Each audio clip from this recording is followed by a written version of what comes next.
Good morning, lesbian swaggers. It's Gabby, and it's a Sunday morning, and this is Lesbian Swag. Woohoo, woohoo, woohoo. This week's topic is if I wish that I'm straight. I think that's kind of a hard question because as of right now, and I think I'm always going to feel like this. I didn't always feel like this, but I do right now. I'm sort of proud of the fact that I'm gay and I'm honest about it and I'm brave. Like, the fact that I'm out and I'm 16 and I'm live in a conservative area makes me feel very brave and makes me feel like I've accomplished something. Accepting myself is not the easiest thing to do. I think anyone accepting themselves is not the easiest thing to do because everyone has flaws. And whether or not your flaws are like big flaws or little flaws or flaws that don't matter to some people but matter to other people, you still have to accept them for yourself because you have to accept the fact that you're not an ideal person because there's no such thing as an ideal person. And for a really long time, I considered the fact that I was gay, or am gay, as being a flaw. And over time, even though it really hasn't been that long, I've realized that being gay is not a flaw.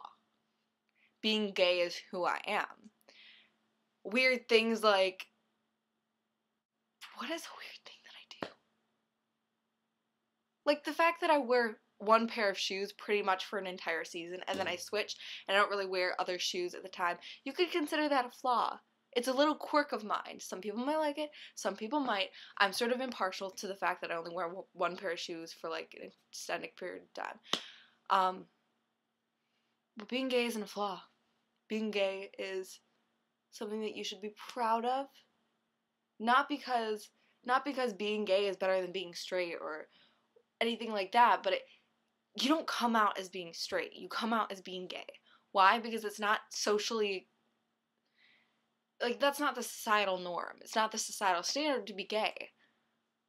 And when you're doing that, you're being honest to yourself. You're being honest to the people around you. You're being brave because who knows what could happen. I mean, when I came out, I was pretty sure that my parents would accept me and that my brother and my sister would, but I had no clue about my friends. I was, like, jumping into a sea of, like, blindness.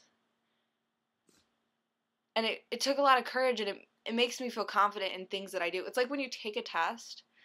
Let's say you're going into a class and you take a test, and you do really well on the test. And then you take another test, and you do really well. By the third test, you're going to be like, shit, this is awesome. I do so well on these tests. It gives you, like, this level of confidence. It's like the more obstacles you go through, the more you persevere, you're going to come out and you're going to say, shit, that wasn't even that hard. Look what I did. Look at how awesome I am. And I think being gay has allowed me to go through obstacles that a lot of people don't really go through, being my age, being 16, unless they have a lot of bad family circumstances. So it really has allowed me to go through things that has made me stronger, something that I consider to be a sense of, I guess, pride and accomplishment.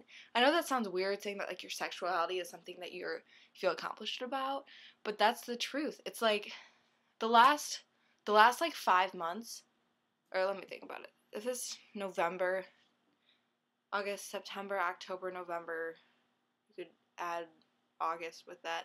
So for the last 5 months, I've been putting myself out there. Not even putting myself out there, like legit putting myself out there. I have put myself in situations that I hadn't really felt comfortable about so that I could expose myself to the LGBT community.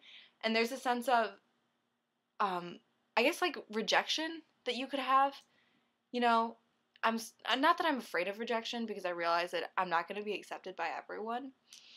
But there's these risks that I have to take with being gay. I think that makes sense. I'm trying to articulate everything that I'm thinking.